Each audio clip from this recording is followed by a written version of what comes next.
Have we hit rock bottom yet? No. We are so close, dangerously close to rock bottom. Tomorrow will tell. Tomorrow's not today. We'll talk about today. Kyle Williams of the Sun-Times joins us later on in the show. This is the CHGO White Sox podcast.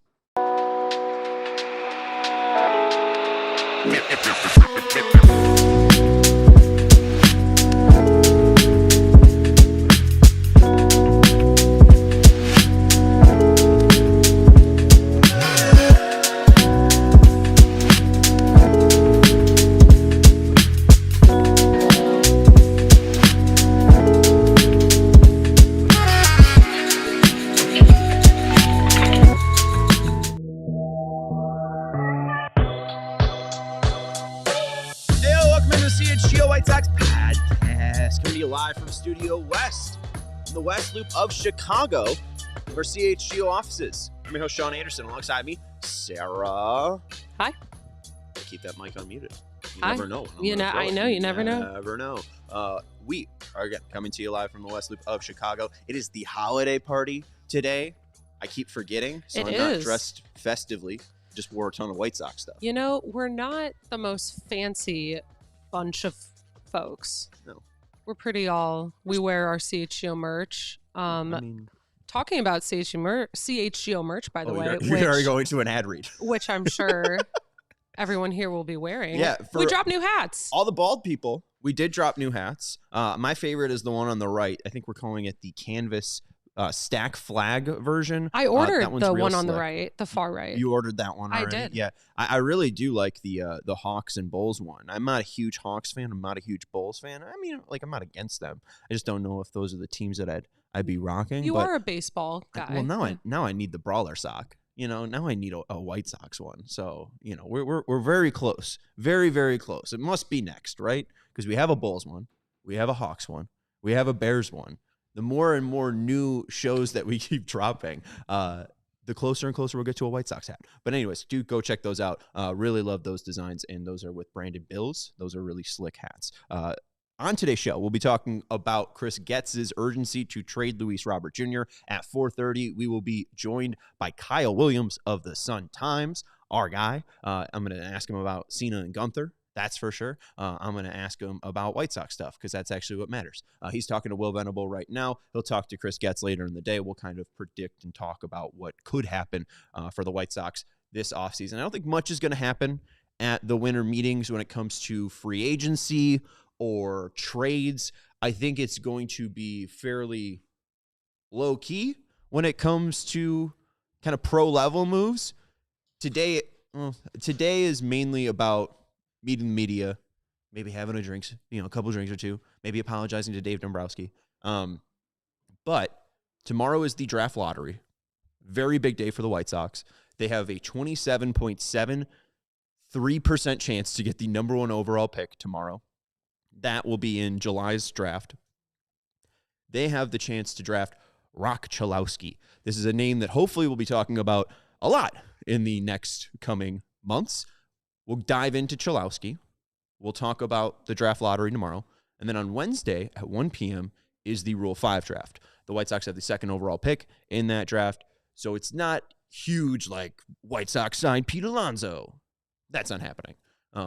That's also one of the best bits in Chicago media is the big voice guy from 670 The Score. I do want to hear that. The White Sox sign Pete Alonso. Justin Ishbia has just bought the White Sox for $60 billion. We should work around with that. But Tuesday, Wednesday, big day for the Sox. We'll be doing a live watch along at 4:20 tomorrow. The draft lottery starts at 4:30, so come hang out with me for 10 minutes. We'll prep you for the draft lottery. Then we will see if the White Sox get the number one overall pick. Harold Baines will be there.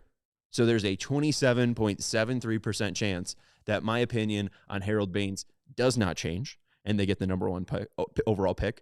There's a 72.77% chance that I will curse Harold Baines' name for the rest of my life, for the rest of my existence, because I'm attaching myself too much to Rock Chalowski. He is not a White Sox yet, but he does seem to be a standout when it comes to first overall prospects. It is a fairly fickle thing, the MLB draft. I can't name the player right now. He went to University of North Carolina. It was in the past draft, was a top pick before the season. The season played out, and he completely fell to, I think, around like the 20th pick, if you do remember or know who I'm thinking of. But that player was extremely highly thought of. It's not crazy for a top 5 of a draft to change, especially with this draft upcoming. There's a ton of talent. So, we'll see the cream rise to the top. So far, Cholowski has been that cream. Cholowski is one of the 6 sophomores to win the Baseball America College Player of the Year award. He has the ability to be Baseball America's first player to win back-to-back Player of the Year awards. No player has done that, and I think they've been giving out the award since 1981. Neil Heaton and Mike Sodders were the Players of the Year in 1981, pitcher and Player of the Year. Yeah, I think that Cholowski seems to be the guy. He was a part of a 2023 prep draft class that included a ton of talent. When you look at the draftable shortstops in that draft, Kevin McGonigal of the Detroit Tigers now led that. He had a rank of 19. I believe he is currently the 3rd prospect in baseball. George Lombard Jr. is currently with the Yankees. He, I believe, is the 15th prospect in baseball. You also have Cholowski at 36. Just behind him is Colton Emerson, or I think it's Colt Emerson, 38th prospect. He has, currently with the Mariners, he is the 8th prospect in baseball. There's Ben Badler of Baseball America, and he mentioned that he thinks if Cholowski was drafted, he'd likely be top 25. But also, I don't think it'd be crazy seeing that he was, classmates in a way with McGonigal, Lombard, and Emerson. If someone put him in the top 20, I don't even think that's crazy. The thing that really started to gag me, and you could show this, Sarah, was the past number 1 overall pick. So this is from Fangraphs.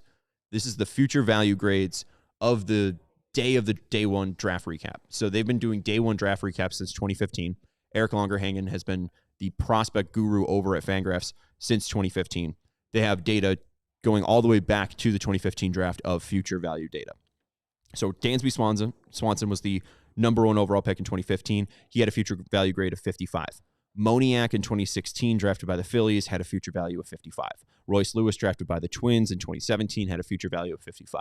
Casey Mize in 2018 had a future value of 55. 2019, Adley Rutschman had a future value of 60. 2020, Spencer Torkelson had a future value of 55. 2021, Henry Davis had a future value. Marcelo Mayer was the 4th pick in that draft, but he was the number 1 ranked pick. They didn't want to give the Pirates specifically Mayer that money.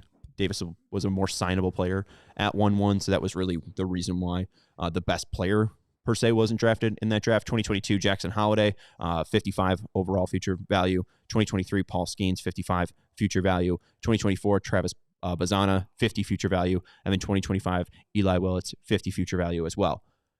I know people were disappointed that the White Sox could pick no higher than 10th last year in the MLB draft lottery.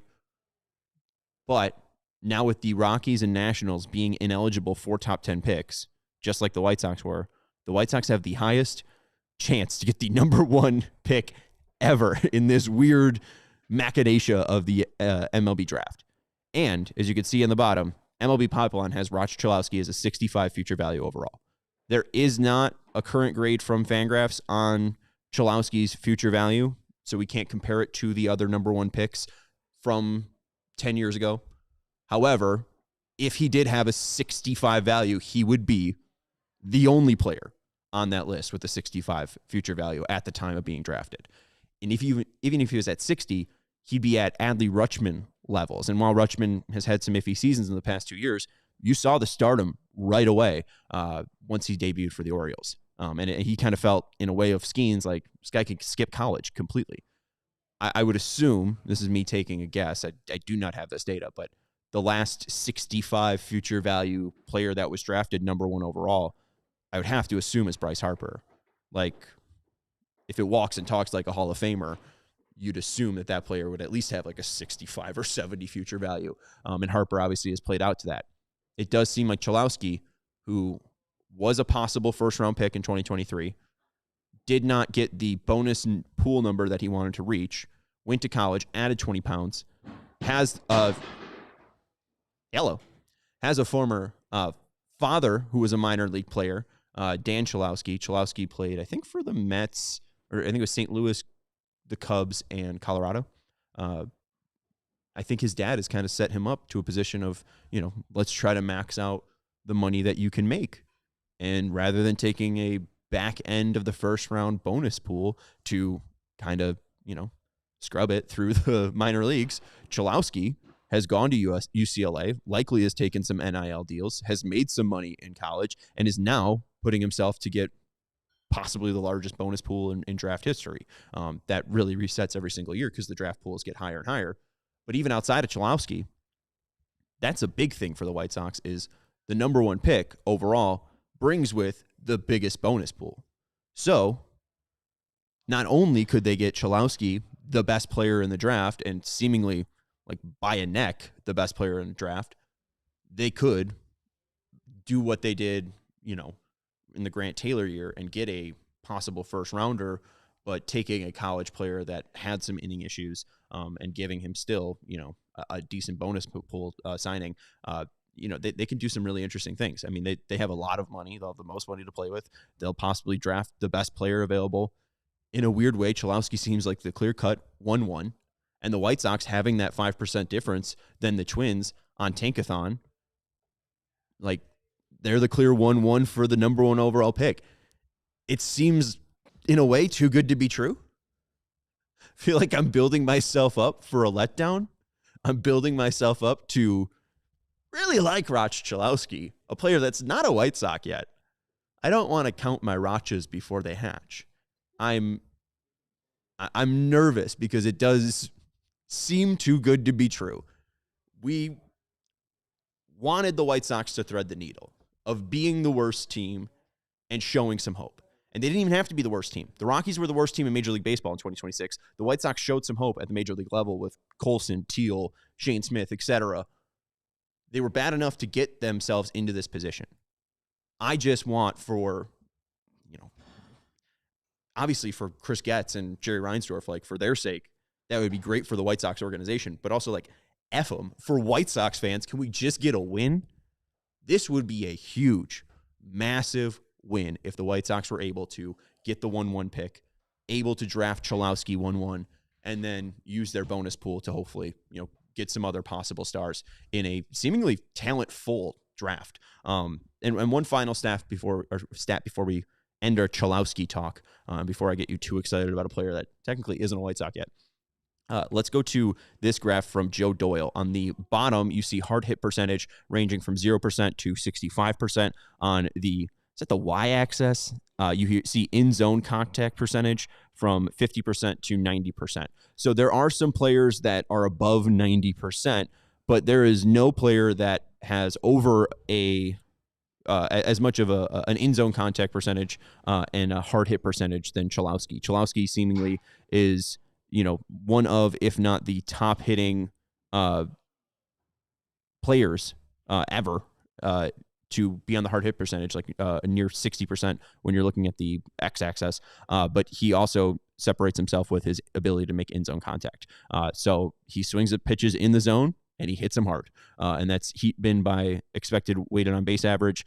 He's the leader of them all. He kind of has that Corey Seager thing where you want to swing at pitches that are good, pitches in the zone, and you want to hit the hell out of them. And Chalowski does that. It's seemingly like this is the best college shortstop prospect since Swanson in 2015. It'd be a huge win. And Shy Sox Anthony in the chat says, we need it. We really do.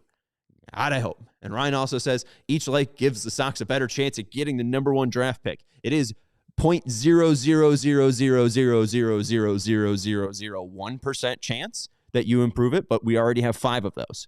So let's just get this multiplication factor. We got 20 people watching, all right, 15 people. We could boost the percentages even minutely if you hit that like button. Huh? Make it 6. Make it 6 likes. Poignant words from Sarah. All right, let's hit the break, and then we will talk about the winter meetings. I'm sort of sick of talking about whether it be Dylan Cease, Garrett Crochet, Luis Robert Jr. rumors. Kind of sick of it. Hopefully we can put that onto some ice, but I'll talk about why this might be another nauseating offseason for Sox fans here on the CHGO White Sox podcast.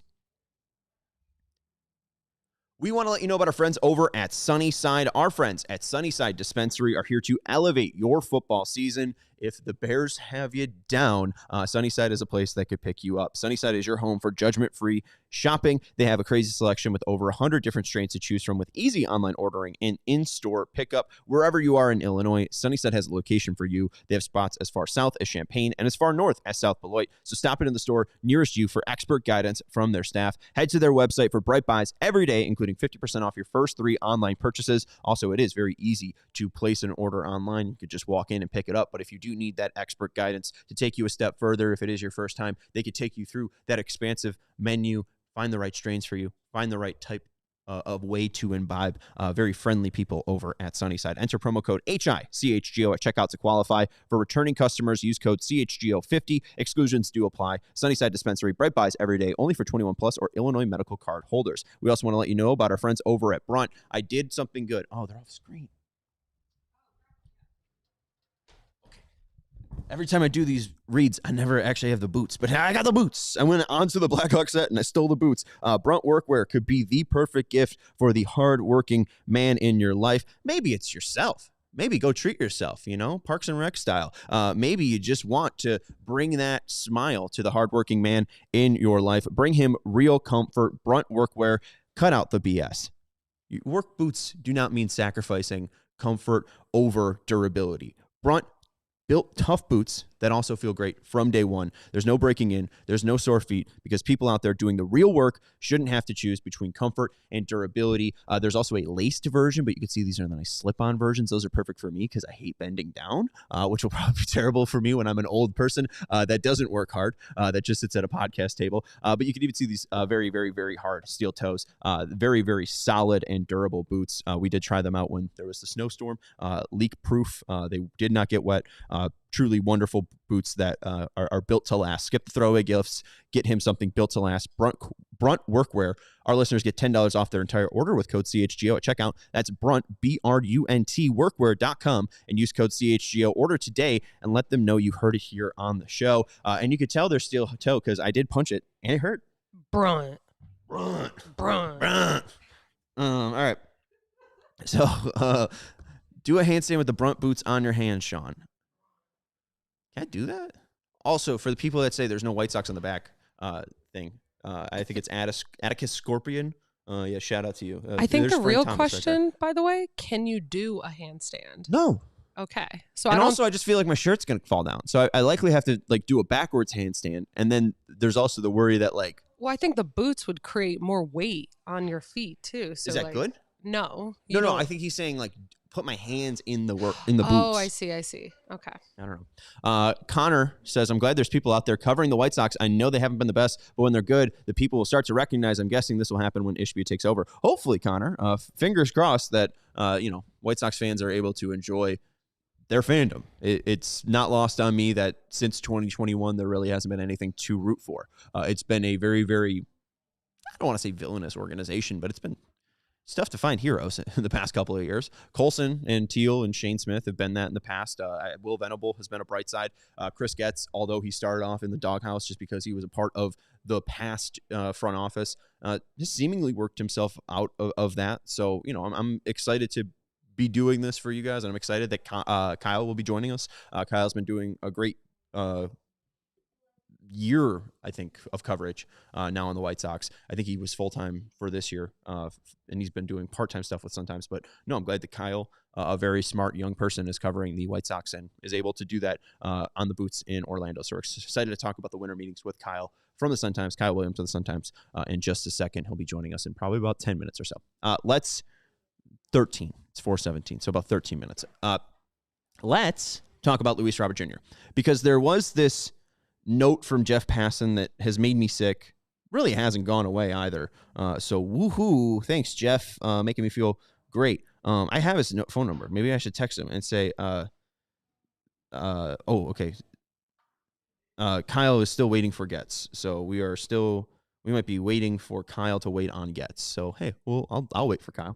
Because if he's speaking to Chris Getz, that means he'll be coming with more information. So that's good for us. All right. So what I wanted to talk about, sorry for getting off track there. Jeff Passan basically said that this seems like the offseason that Luis Robert Jr. will get dealt. For people that were bemoaning them picking up the option, I don't know if I want to buy this just because I've heard this before, that Luis Robert Jr. will get traded. He had the best year in 2023. They could have traded him after that season. 2024, it wasn't the worst year because he did have a really good start and then got injured. Someone maybe could have talked themselves into it. After last year, there was a bright spot after the All-Star break, but in totality, the past 2 years, he's been like Michael A. Taylor good. However, might not even matter if he's making $20 million. Might not even matter if his stats have been up to snuff or not, because Brian Cashman said that there's pretty much no right-handed outfielders on the market, that there's 0 right-handed outfielders on the market. And the thing is, he's right. Mike Petriello of StatCast said it's been decades since we've seen this few right-handed outfielders who can hit. Since 1960, there are fewer right-swinging outfielders who regularly and hit well than there have been since. And maybe, part of this is Luis Robert Jr., and it is, number of righty outfielders with 400 plate appearances and an OPS plus of 100. Robert's OPS plus hasn't been over 100, but there's that potential that it could be. In a weird way, a rare breed. A guy with hitting potential. Even if the hitting potential is not there, he's got the ability to steal 30 bags. He's got the ability to play above average defense. We've seen the potential for 30 homers. Maybe the potential is finally just enough. Maybe just saying if in the mirror over and over again is finally panned out. So here we go. Connor says, I feel like Luis Robert Jr. has kind of lost his chance to become the main guy in Chicago. And if we were to trade him, the return would be no better than what we got for Cease. It would be very, it's not going to change a franchise like Crochet did. I think it would be worse than Cease because Cease was affordable. And I really didn't understand why Cease brought in so little. He, again, what has been touted since he signed is he's made every start since 2021. Well, that was true when they traded him. He started that streak in 2021. He did it for 3 straight years. He made 32 starts from 2021 to 2023. So I felt like they should have gotten more from Cease because he was a young arm that had 2 years. So them only getting Iriarte, Thorpe, and Zavala did miss. And this Robert one will not be up to snuff. It's more the fact that they can trade him, that they got enough for him. It's mostly, I think, about the $20 million, and it's not that they want to just give him away for nothing, but they want to get something. That something could be just the Zavala part of the Cease trade. So I wouldn't say get excited about a possible Luis Robert Jr. trade because he should have been the main guy in Chicago. Really fell through after 2021 when that team kind of fell through with him. He showed the potential to do that in 2023, but there was just no team to take. I think that it's going to be extremely disappointing because he's making a decent amount of money. He hasn't been that good.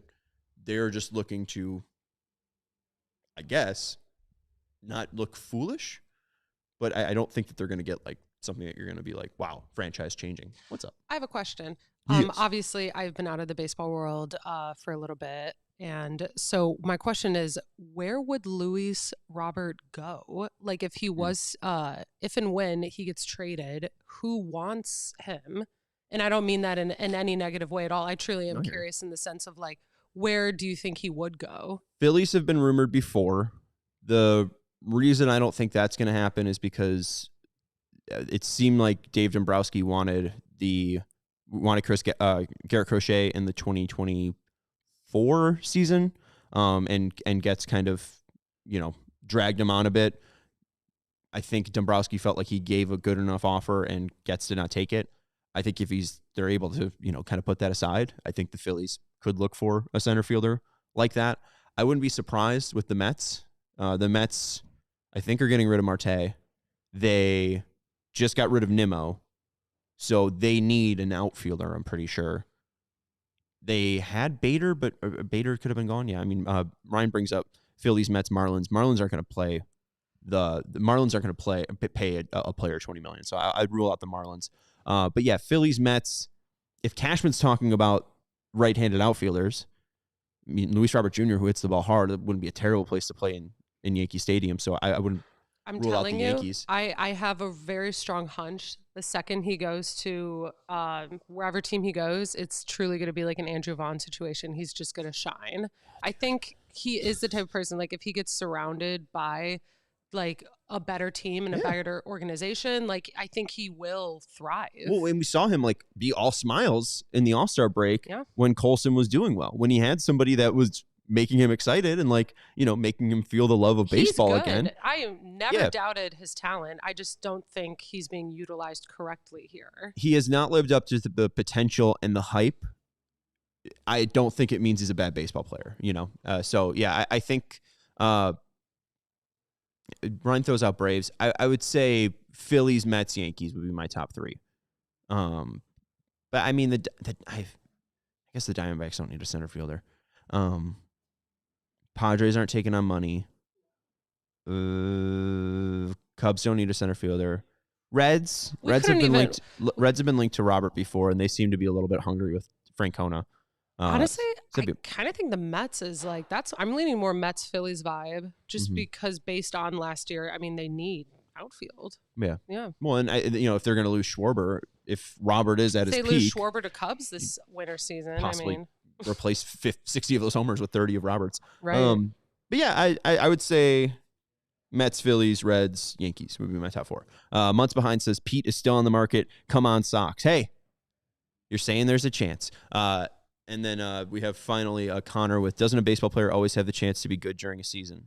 Yeah, but if injuries ruin the year. I mean, Luis Robert Jr.'s first 3 months of last year were bad. I do think that if you look at some of the outlying numbers, like he was more patient than he ever been, which I think is something that we wanted to see with some growth at the plate, like plate discipline-wise. It was sort of bad luck when it came to contact.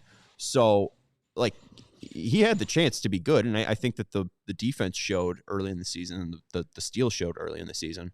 But like 2024, like I don't think he really had the chance because he was injured, like pretty much I think into the 10th game of the Royals season. They all blend at this point, and then he didn't come back until June. Got off a little slowly, and then I think got hurt back again in July.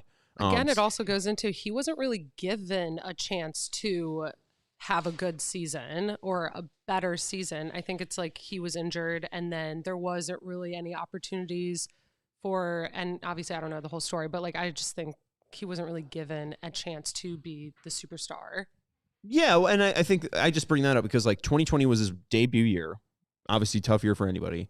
2021, they have the success. He wasn't looked to be as the star because they still had Abreu and Tim. And then 2022 was the year that they were supposed to be a star. He still dealt with injury issues, but I think that 2022 was his best year. I'm looking at his page right now. I could literally just look at it. No, 2022 was his down year-ish. I mean, still 111 weighted runs created plus isn't bad. But yeah, then 2023 played 145 games, finally hit that threshold, and put up a 5-WAR season. And that team was bad, as bad as you could possibly get. No, that was the other year. What did that team finish? 72-90, 61-101. I mean, Clevenger was the best pitcher. The other two pitchers that they trade Cease after the year, and then Giolito was traded midway through the year. Berger was traded off the team. Yeah, I mean, I don't know if they had a chance to, like, when he was at his peak, the rest of the team wasn't with him. I mean, Tim fell off at that point. Vaughn never really reached the point that we needed him to make. Aloy clearly just has not made it in the majors at all. And then the arms, like, were there and weren't there. Cease was good enough, and he just got $200 million. Giolito has been a little bit iffy, but he's still going to get, like, a $50-ish million deal on the market. Yeah, it's iffy. And it is, I think, a training staff problem. It's, we've seen consistent lower leg injuries from the White Sox, especially from Jimenez, Moncada, and Robert. But Robert also, I feel like, you look at the dude and he's not unhealthy. The dude is cut like anyone else. Like he's very ripped, and it's just it's very surprising that a player that does look so healthy has been so oft injured. We have to take a break here on the environment. Environment? It's the environment you surround yourself with, truly. Maybe it's the sod. Maybe the sod isn't soft enough. Maybe it's Sodgate. All right, we're going to take a break here on the CHGO White Sox podcast. We will be soon joined by Kyle Williams. He is currently talking to White Sox general manager Chris Getz. So we'll give him the grace and time that he needs to join us here on the CHGO White Sox podcast. We want to let you know about our good friends over at Four Seasons. For all the right reasons, call 866-4SEASONS. Four Seasons Heating, Air Conditioning, Plumbing, and Electric has been serving Chicagoland for over 50 years. Winter is here. Is your home's heating up to the challenge? Studio West is not up to the challenge. We still haven't called Four Seasons. We need to get on it. If you got a plumbing emergency, call Four Seasons. An electrical emergency, call Four Seasons. If you need a new hot water tank installed today, call Four Seasons. Now is the time to schedule your Four Seasons furnace tune-up.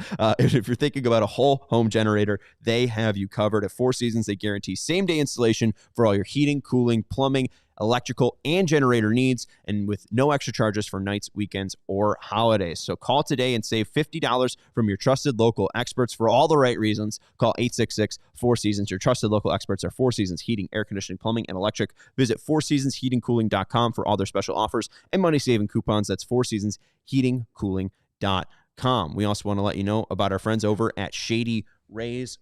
Mine are not in the car. Anyways, you know that moment when your sunglasses are in the car, or maybe you left your favorite sunglasses on the roof of your car, maybe at a park because you put it down because you found a baseball and you're like, oh, I bet I could throw off a mound. Happened to me. I've been there.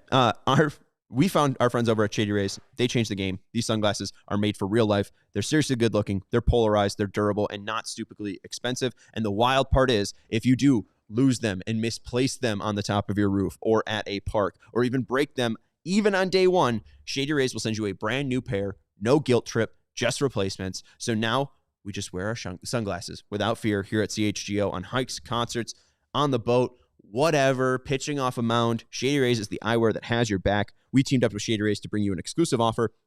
Head to shadyrays.com and use code CHGO for 35% off polarized sunglasses. Try for yourself the shades rated 5 stars by over 300,000 people. And Connor brings it up. We get hurt running to first base, whether it's Eloy dying in Minneapolis face down in 2023 or 2, whenever that was, and then Robert in Kansas City in 2024. Wasn't it that game? He was injured for like months and months, came back, got injured the first game he was back in from running to first base. I think that was the year that he wasn't that last hung up year? On the outfield. Eloy? Yeah. No, or was that 2 years ago? He died at some point in Minnesota. Let me find that. We were doing shows because I remember. No, I remember that too. I think I was doing that show. So that was, I think 2021 is when he injured himself on the outfield wall, and then 2022 on April 23rd is when he hurt himself, and then he didn't return until July. Wow. Yeah. Wow. What a guy. Miss him. I do, in a way. It was nice to have hope once, and Rock Chalowski hopefully could bring us hope. And hey, when Eloy came back in July, 73 games, 15 homers, 11 doubles, 305 average, 372 on base percentage, 523 slugging. Like, where is that guy? Where is that dude? And that dude's not even in the majors anymore, right? Like, he's gone, I think. We still got some good bobbleheads from him, though. We do. We have the talking bobbleheads, and he's 29. Just turned 29, and he's not on a team. He did sign a minor league contract with the Blue Jays. Okay. And made 18 appearances, 3 for 18 with 3 walks. He's a free agent, folks. Eloy Jimenez reunion?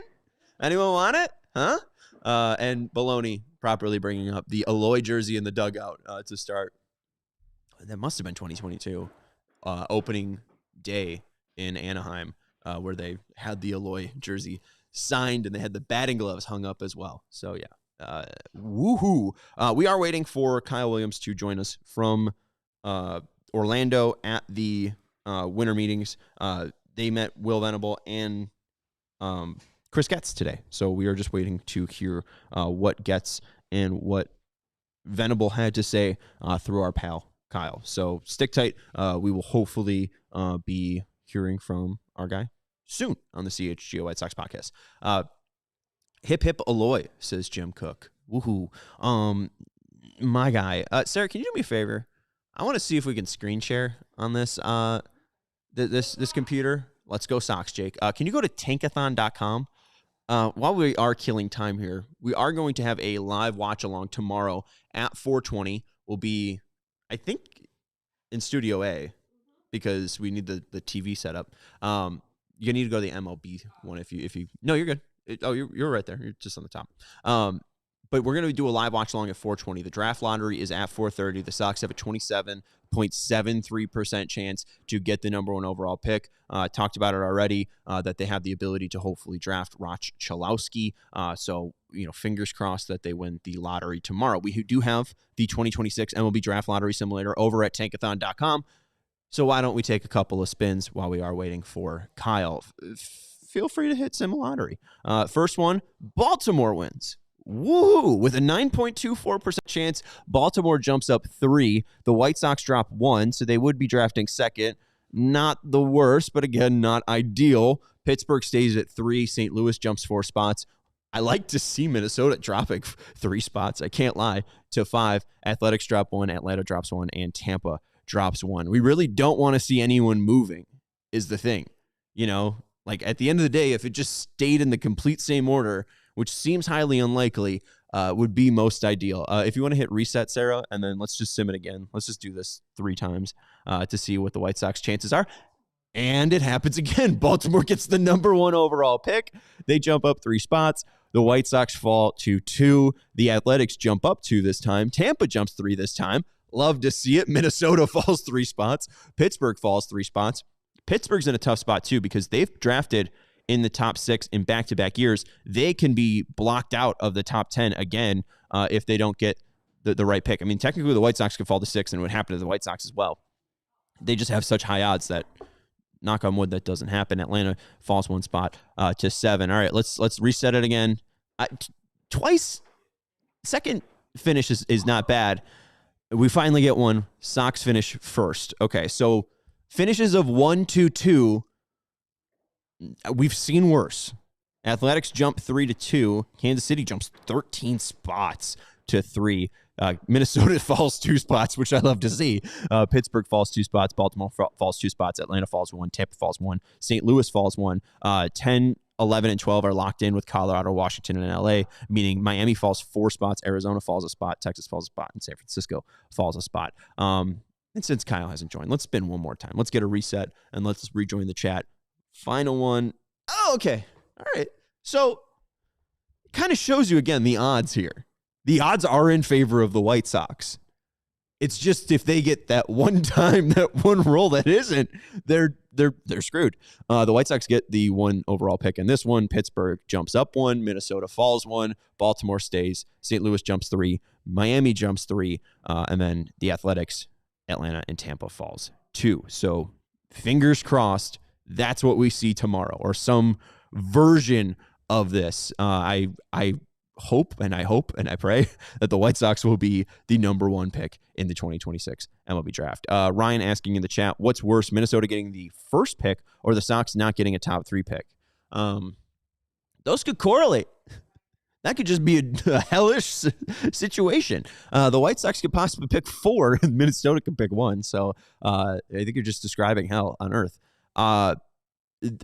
Just flat out, the White Sox not getting the first pick is bad. Like, the White Sox have the best odds in this weird new draft lottery where teams can get blocked out from even getting a top 10 pick. They have the best odds ever to get the number 1 overall pick. Nearly a 30% chance to have their ping pong balls fall the right way. Fingers crossed it happens. Fingers crossed it plays out like it just did twice in the 4 times that we did it, and the White Sox get the number 1 overall pick. Worst case scenario is they pick 4, 5, and 6. I'll be upset about 2 and 3. It is a very talented draft. And again, things can shake out. I mean, if Pittsburgh wins it, they don't want to pay Chalowski the money. If Sox have the second pick, they just still get Chalowski, and then the Pirates are just cheap and don't want to sign the best player. Like that could work out. it's just, let's cut out the BS. Let's cut out the wishing, hoping. Just make it easy on White Sox fans is truly what I'm asking for. Is just a win. Damn it.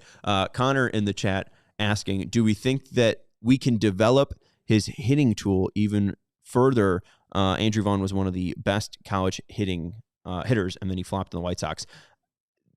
Vaughn is like annoying because he was rushed up through the minor leagues, so his early struggles weren't really blamable.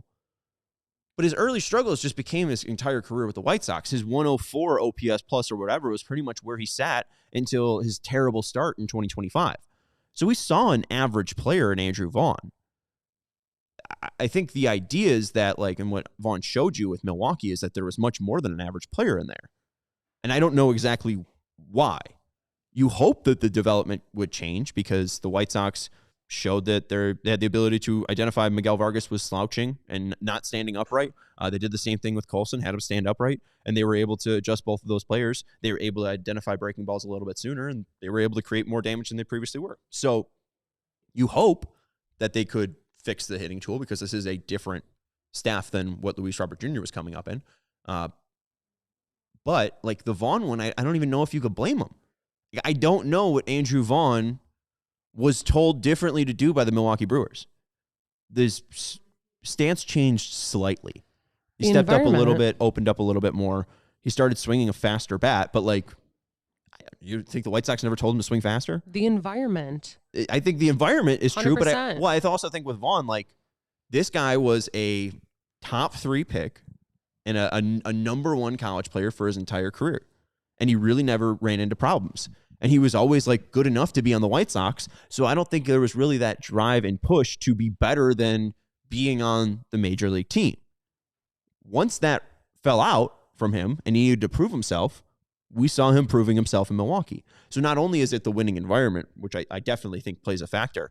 But yeah, I mean, like Andrew Vaughn was truly a case of hit the ball better. Like, why does this guy that had like a 500 on base percentage in college have an on base percentage under 300? His walk rates normalized to where you think they'd be with the Brewers, and they're laughable compared to where they were with the White Sox. The White Sox weren't saying, hey, don't walk. Like maybe the scouting reports got better and he was able to attack pitches a little bit better, but I think part of it was the environment, like you're bringing up, and also just the guy had a fire under his ass. Well, I was going to say, my biggest thing I've always been on with sports, and it goes for every single team sport that you choose. I mean, half the battle is mental and half the battle is physical. And if you're not mentally being challenged, if you're in a bad environment, if you're in anything that's toxic, it's going to reflect physically. And that shows with Andrew Vaughn. I have a hunch it might show with Robert Jr., and I'm sure there's plenty of other players we can name. Even on a positive note with Colston, I mean, he sees an opportunity to thrive, and he's choosing to pick the more thriving answer and stand out in a team that unfortunately is not really challenged. No one's like competing against each other. Real quick, it is fairly rude of Chicago sports teams to have a Colston and a Colson. Correct. Yeah. That's correct. Fairly evil. Did I say it wrong? You said Colston, like love. Oh, see, I'm still embarrassed. World. It's Colson, okay. No, it makes Montgomery. sense because they're in a way. I don't mean this rudely. Colson's a made up name. I mean, name I a don't know famous this. Colson outside of Montgomery.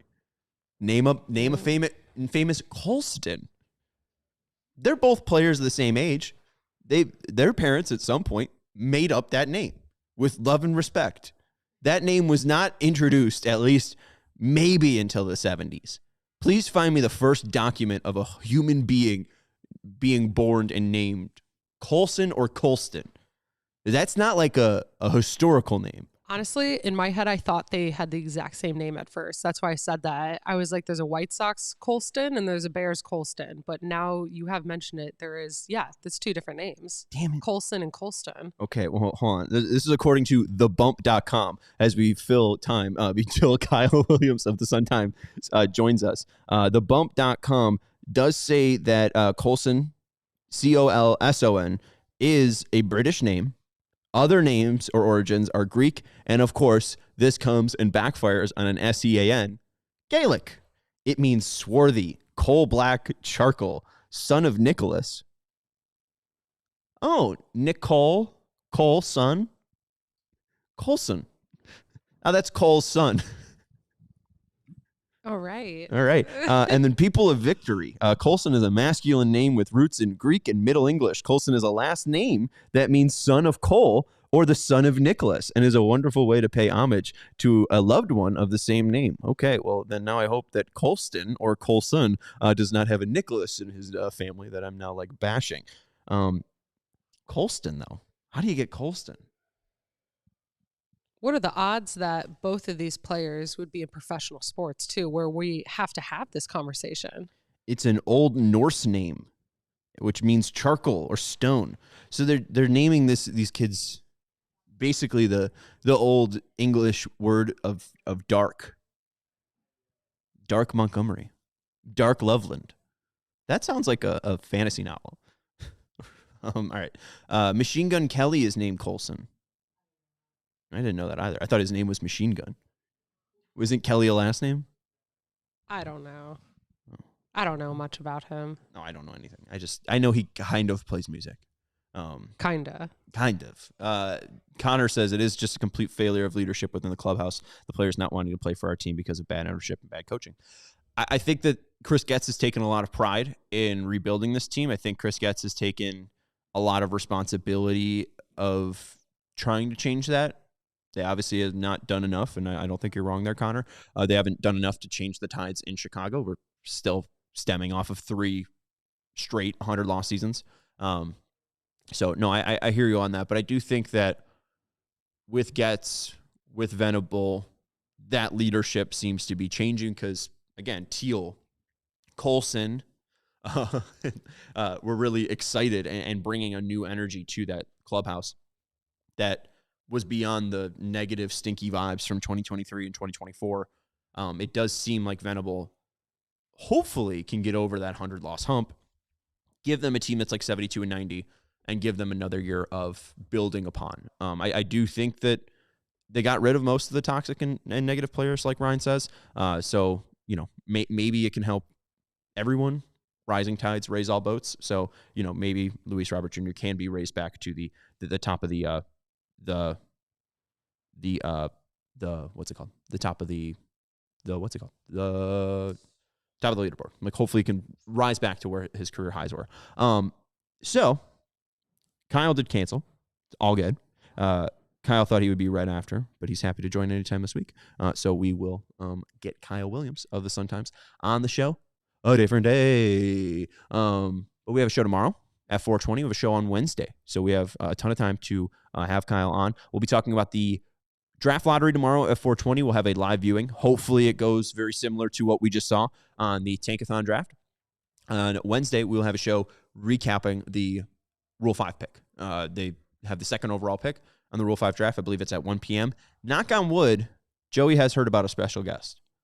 So we might have somebody on Wednesday, a very, very special guest joining us that you don't want to miss out on. And I think this person will be able to talk about the Rule 5 pick. So not only are they special, they're very, very helpful and useful. So hopefully we'll be able to bring that to you on Wednesday. Thank you to Sarah for producing the show. Thank you to Kyle for at least saying he would join us. It's the effort that counts. We can always reschedule and make up appearances. I'm Sean Anderson. We'll see you on tomorrow's show. Tomorrow's live watch along on the CHGO Sports YouTube channel, 4:20 p.m. Be there to see if the White Sox finally hit rock bottom. We all silly like the mayor.